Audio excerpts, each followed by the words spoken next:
Assalamualaikum warahmatullahi wabarakatuh. Salam sejahtera untuk kita semua. Om Swastiastu, Namo Buddhaya, Salam Kebajikan.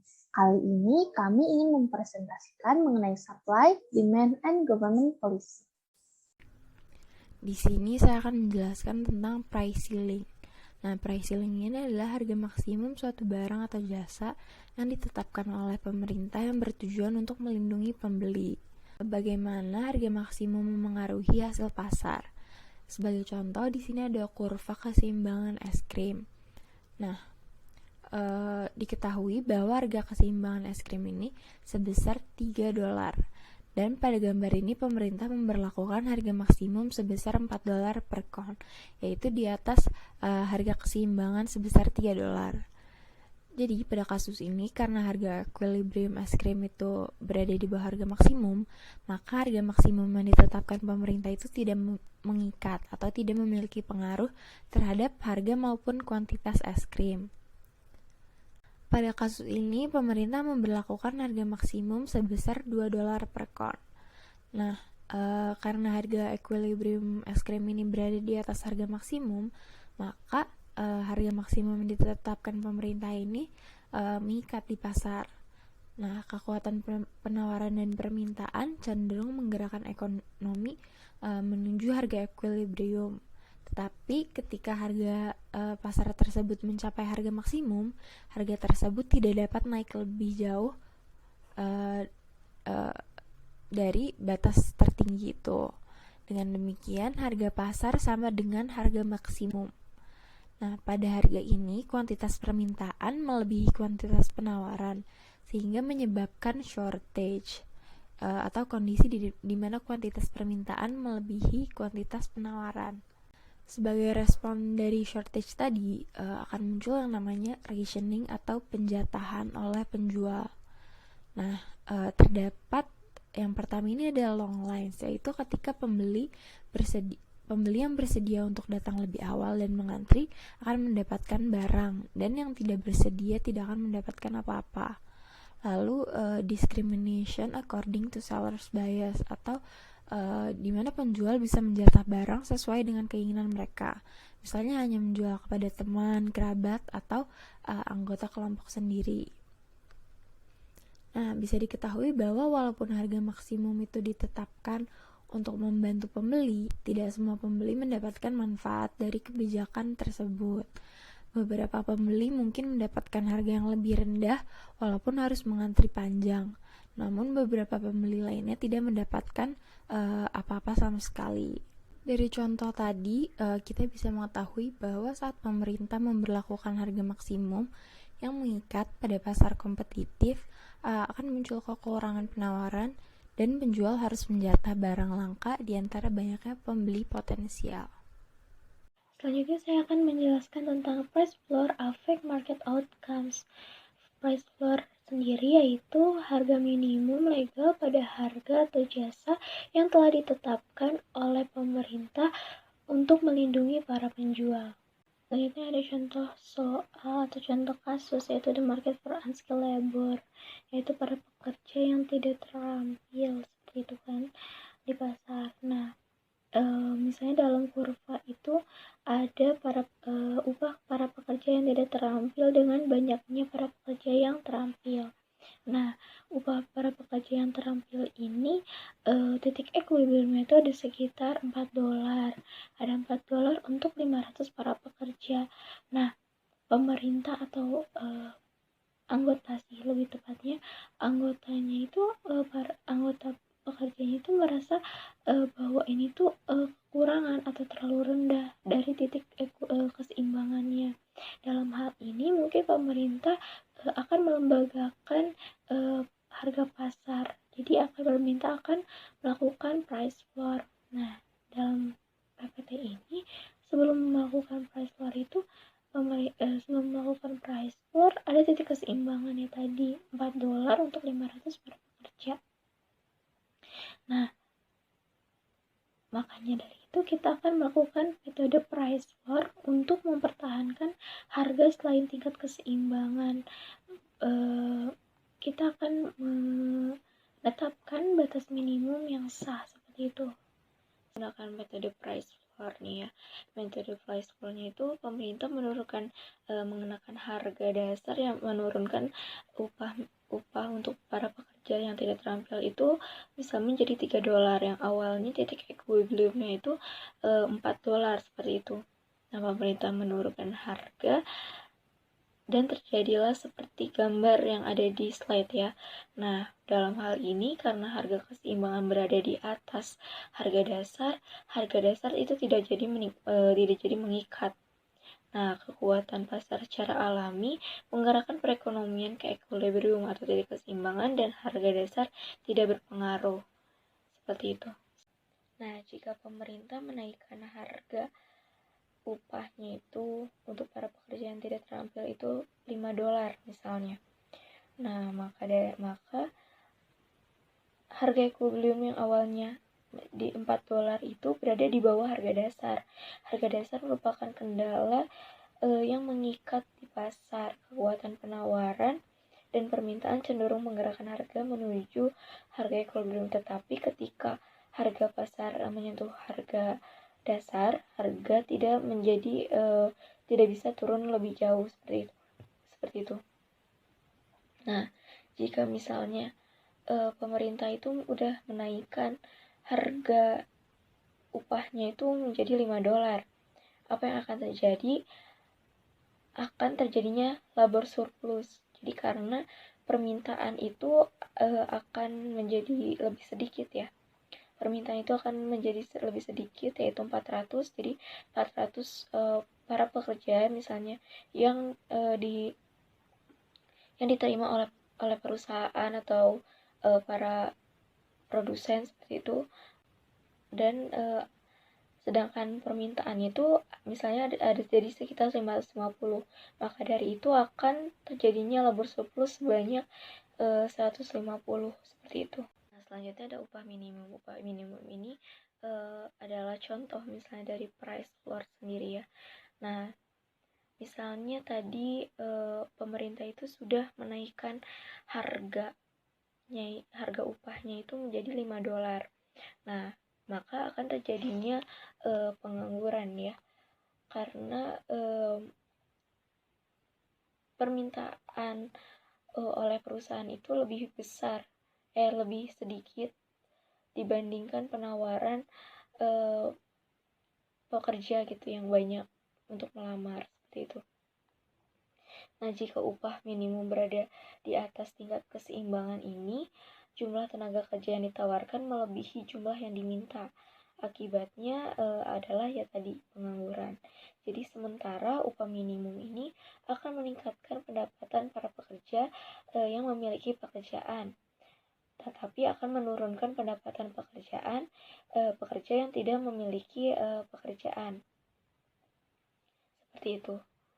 Nah, dampak dari upah minimum ini tergantung pada keterampilan dan pengalaman pekerja. Pekerja yang sangat terampil dan berpengalaman itu tidak terpengaruh karena upah keseimbangan mereka jauh di atas minimum. Maka dari itu upah minimum itu tidak mengikat untuk para pekerja yang memiliki keterampilan. Seperti itu. Upah minimum ini memiliki dampak besar pada pasar tenaga kerja remaja, karena para pekerja itu termasuk di antara anggota angkatan kerja yang paling tidak terampil dan tidak berpengalaman. Selain itu, remaja juga sering bersedia menerima upah yang lebih rendah sebagai imbalan atas pekerjaan atau pelatihan yang mereka sudah lakukan, seperti itu. Sebagai akibatnya, upah minimum ini akan lebih sering mengikat para remaja daripada angkatan kerja lainnya.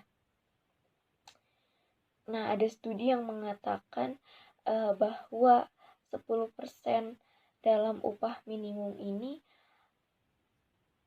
akan berpengaruh akan meningkatkan pengangguran itu 1-3%. Selanjutnya ada evaluating price control. Jadi bisa kita recall gitu ya, pasar adalah cara terbaik untuk mengatur dan kegiatan ekonomi seperti itu.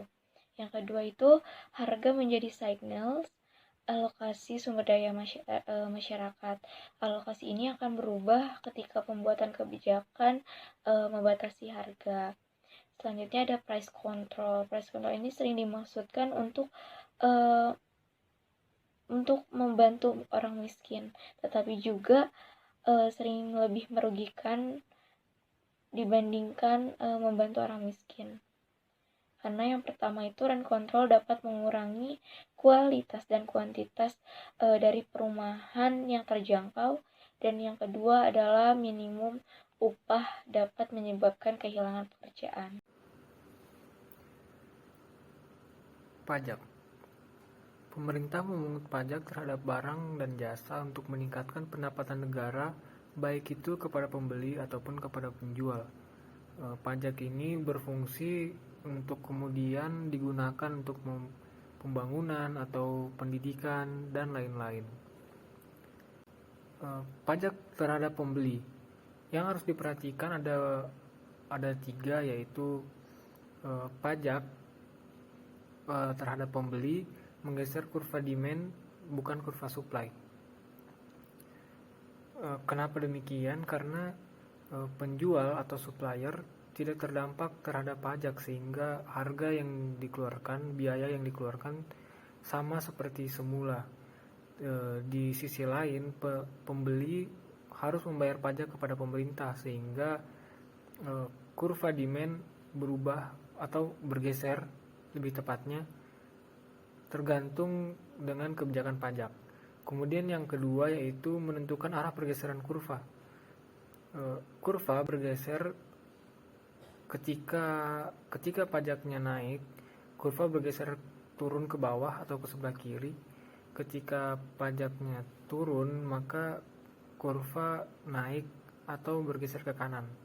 Sedangkan yang ketiga yang harus diperhatikan yaitu titik equilibrium sebelum dan sesudah dikenakan pajak. Oke, sebagai contoh, ketika pajak sebesar $1,50 dikenakan pada pembeli pizza, kurva permintaan bergeser turun sebesar $1,50 dari kurva demand 1 ke kurva demand 2. Kuantitas equilibrium turun dari 500 ke 450 pizza.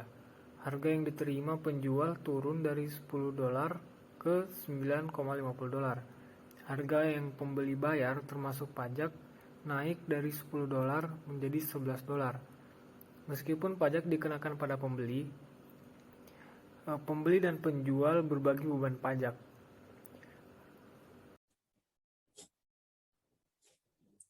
Sekarang saya akan menjelaskan tentang tax on sellers. Nah, tapi sebelum itu saya mau terlebih dahulu menjelaskan tentang incidence of tax. Nah, incidence of tax ini adalah beban sebuah pajak yang biasanya terbagi antara para market participants, yaitu ada buyers, pembeli, dan sellers atau penjual. Nah, kita bisa mencontohkan ini dengan misalkan ada pajak beban sebesar $1,50 di market pizza. Nah, dengan pajak ini kan terbagi antara buyers dan sellers. Jadi misalnya seorang buyers itu harus membayar $1 lebih banyak untuk mendapati produknya. Sedangkan seorang sellers dari pizza itu akan mendapati $0,50 lebih dikit dari harga yang sebelumnya. Nah, sekarang kita masuk saja ke contoh untuk tax on sellers. Nah, misalkan sebuah pajak sebesar $1,50 lagi dijatuhkan ke seorang penjual roti. Nah, sebelumnya itu kita sudah mengetahui penjual roti itu menghargai roti-rotinya satu potong sebanyak $4. Nah, dia biasanya menjual itu roti-rotinya pada batch sebesar 500 potong. Nah, untuk tetap dapat menjual roti-roti tersebut dengan pajak, maka dia harus menaikkan harga dari setiap roti itu dengan harga pajak yang ditambahkan dengan harga pajak. Jadi sebelumnya kita mendapati harga $4 yang ditambahkan dengan $1,50. sehingga kita mendapati harga untuk stabilitas tax on sellers itu sebesar $5,50. Nah, dari contoh sebelumnya itu kita mengetahui pembeli itu akan membayar sebesar $5, sedangkan penjual itu akan menerima sebesar $3,50 karena seperti tadi ada tax of incidence tax yang berbagi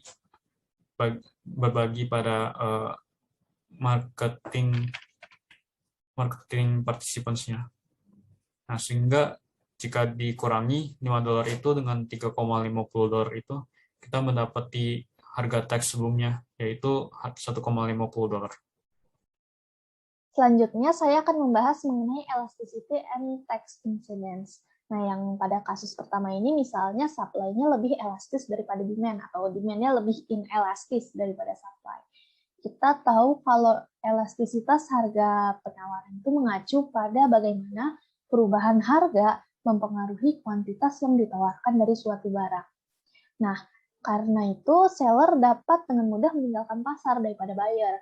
Semakin elastis kurva supply-nya, maka seller lebih mungkin untuk mengurangi barang yang mereka tawarkan daripada menawarkan barang dengan harga yang turun karena mereka akan rugi gitu. Misalnya dalam kasus rokok nih, kalau rokok itu kan dia permintaannya inelastis ya, jadi supply-nya dia lebih elastis daripada demand. Itu tuh walaupun rokok dikenakan pajak yang tinggi atau misalnya harganya sedikit lebih tinggi daripada equilibrium yang seharusnya gitu, mereka tetap akan membelinya karena rokok itu sudah seperti kebutuhan atau kebiasaan yang mereka konsumsi gitu. Nah, karena dari itu tax dapat dibebankan kepada buyer lebih banyak daripada tax yang dibebankan kepada seller karena walaupun harganya tinggi, mereka tetap akan membelinya gitu. Jadi kesimpulannya, jika supply lebih elastis daripada demand, tax lebih mungkin lebih banyak ditanggung oleh buyer. Selanjutnya, elasticity and tax incident kasus kedua. Jika demand lebih elastis daripada supply. Nah, demand itu kan elastisitas harga permintaan tuh mengacu pada perubahan harga yang mempengaruhi kuantitas yang diminta dari suatu barang. Kali ini yang diminta. Buyer dapat dengan mudah meninggalkan pasar daripada seller. Nah, semakin elastis kurva demand, maka buyer lebih mungkin untuk tidak membeli barang dari seller jika ada perubahan harga atau adanya pembebanan pajak yang tinggi. Dengan begitu juga seller akan rugi ya kalau misalnya buyer semuanya misalnya pindah gitu. Dari membeli produk A, mereka pilih produk B yang lebih murah. Gitu. Jadi untuk menghindari kasus rugi ini, seller lebih memilih untuk menerima pembebanan pajak yang lebih tinggi daripada pembebanan pajak untuk si buyer tersebut. Ini untuk mempertahankan konsumen gitu. Nah, maka dari itu tax-nya lebih banyak ditanggung oleh seller. Nah, kesimpulannya, jika demand lebih elastis daripada supply, maka tax lebih banyak ditanggung oleh seller. Nah, untuk itu sekian dari kami. Mohon maaf apabila ada kesalahan kata. Semoga video ini bermanfaat untuk kita semua.